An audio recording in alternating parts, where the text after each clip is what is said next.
Okay, so first of all, I got the premium 8.25 Rise stock bars with the Colt Vans grips with the flanges. It feels more stable that way when I'm doing my sliders and stuff. Then we got the Duo Resolute bar ends. Sunday Freeze top load stem. My bars are 8.25 Rise, and that stem makes them 9-inch Rise. FSA integrated headset with Stolen Thermalite spacers.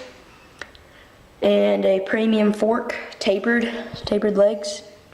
A Cinema FA wheel, sealed completely. So yeah, and Cinema 333 rim with Primo spokes. And that's my front wheel. Oh yeah, and 2 pegs, 2 chrome pegs. Let me go back here. The integrated seat post, and then a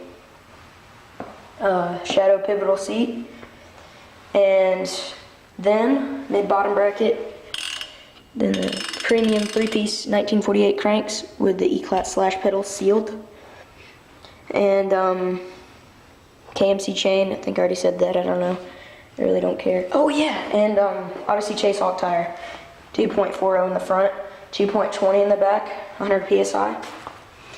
And then we have Alienation wheel laced to a Quanda hub. It's stock, but it's really loud. And I like it. It's my bike. Yes, it does weigh a lot. That's because of the pegs. If it didn't have the pegs, it'd probably weigh close to 23 pounds, but it weighs like 26.